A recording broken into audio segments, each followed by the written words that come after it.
दृश्य का स्वरूप, श्लोक कहता है, दृष्टा के लिए ही है। दृश्य का स्वरूप दृष्टा के लिए ही है। तो प्रश्न है कि क्या दृश्य अलग अलग प्रयोजनों के लिए अलग अलग रूप में प्रकट होता है? निश्चित। सुंदर प्रश्न। आप जो कुछ भी देख रहे हैं, जो कुछ भी आपका अनुभव है, जो भी आपका इंद्रियगत परसेप्शन है, वो यूं ही नहीं है, वो एक प्रयोजन से है। श्लोक यही कह रहा है कि दृश्य है ही सिर्फ दृष्टा के लिए। आपको जो कुछ भी दिख रहा है वो इसलिए है ताकि वो आपकी मुक्ति में सहायक बने, और जो आपको दिख रहा है वो आपके पड़ोसी को नहीं दिखेगा, क्योंकि आपको वो दिखेगा जो आपके बंधन आपको दिखाएंगे, इनको वो दिखेगा जो इनके बंधन इनको दिखाएंगे। और बंधन आपको क्या दिखाते हैं? बंधन आपको बंधनों की ही प्रतिच्छवि दिखाते हैं। तो जो कुछ दिख रहा है उसी में ढूंढिए अपने बंधनों को, और ढूंढ लिया अपने बंधनों को वहां पर, तो दृश्य ही दृष्टा की मुक्ति का कारक बनेगा। दृश्य की उपाय देता ही दृष्टा की मुक्ति में है, अपवर्ग में है।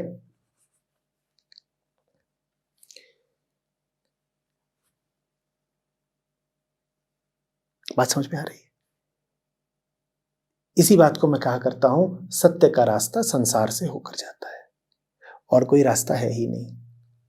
अपने जीवन को देखो, अपनी दुनिया को देखो, वहीं तुम समझ जाओगे कि कहां तुम्हारे बंधन है।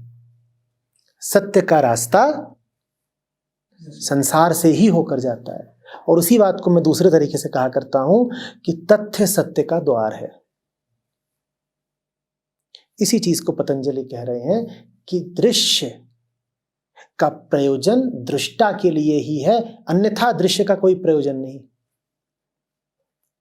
दुनिया आपके सामने खड़ी ही इसीलिए है ताकि आपको बता सके कि आपका मन कैसा है। अपनी दुनिया को देखोगे, अपने मन को जान जाओगे, और मन को जान गए तो मन से मुक्ति मिल जाएगी। तो मतलब दुनिया का प्रयोजन क्या है? तुम्हें मुक्ति दिलाना। बस इस दुनिया को गौर से देखो, झूठ मत बोलो। दो बातें चाहिए, चित्त की शुद्धि और श्रद्धा। ध्यान चाहिए और श्रद्धा चाहिए। ध्यान से देखो क्या दिख रहा है, और जब दिख जाए तो उसे नकारो मत, झुठलाओ मत। तुम्हारी दुनिया ही तुम्हें दुनिया से आगे ले जाएगी। तुम्हारे बंधनों में ही बंधन काटने के औजार और कुंजी छुपे हुए हैं, और तुम्हारे पास है क्या? बंधन ही तो है। बंधनों के अलावा तो कुछ है नहीं तुम्हारे पास। तो बंधनों को ही गौर से देखो। इसी बात को कृष्णमूर्ति ऐसे कहते हैं कि समस्या में ही समाधान छुपा हुआ है। उसी बात को पतंजलि कह रहे हैं कि दृष्टा में ही, दृश्य में ही दृष्टा की मुक्ति का साधन छुपा हुआ है। 16वां श्लोक है, कहता है जो दुख अभी आया नहीं है उससे बचो। और 17वां श्लोक कह रहा है दृश्य और दृष्टा का संयोग उक्त हेय का, अर्थात दुख का कारण है। दृश्य और दृष्टा का संयोग क्या होता है? बहुत बढ़िया। तुम्हें जो दिख रहा है तुम उसी से एक रूप हो लिए। दृश्य और दृष्टा में तुमने कोई भेद ही नहीं रखा।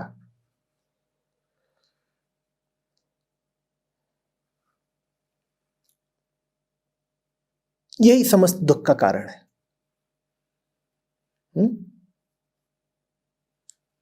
तुम्हारी कोई मुक्त और मौलिक सत्ता नहीं। तुम वैसे ही हो जा रहे हो जैसा तुम्हारे इर्द गिर्द दृश्य है, यही तुम्हारे दुख का कारण है। तुम्हें तुम्हारा परिवेश निर्धारित कर रहा है।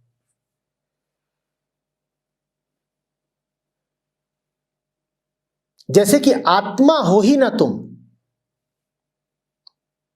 जैसे कि तुम विश्व के गुलाम भर हो। आत्मा का क्या अर्थ?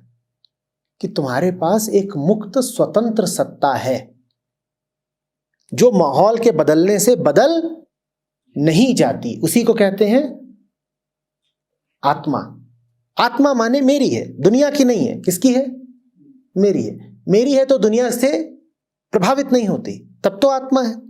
पर अगर तुम ऐसे हो कि पूरे ही प्रभावित हो जाते हो, किसी ने कुछ कह दिया, तुम्हारा मन बदल गया, तुमने कुछ पढ़ लिया, सुन लिया, देख लिया, तुम्हारा मन बदल गया, तो फिर तुम अनात्मा में जी रहे हो। जो जल्दी प्रभावित हो गया वो जल्दी से आत्मा से विमुख हो गया। समझ में आ रही है बात? जो दृश्य से प्रभावित हो गया सो दृष्टा, जो दृश्य से अप्रभावित रह गया सो साक्षी।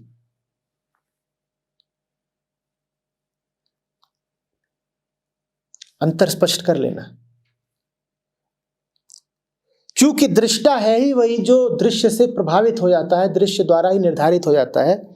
तो पतंजलि कह रहे हैं दृष्टा और दृश्य का संयोग हेय का कारण है।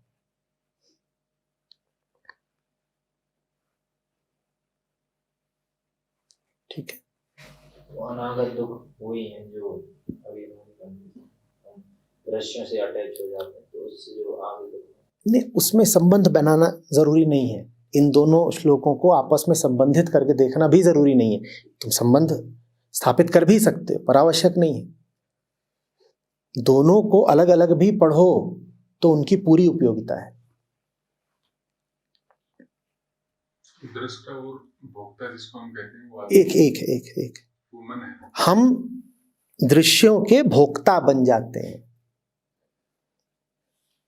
हम दृश्यों के भोक्ता बन जाते हैं। भोक्ता मन है। भोक्ता मन है। आत्मा किसको भोगेगी?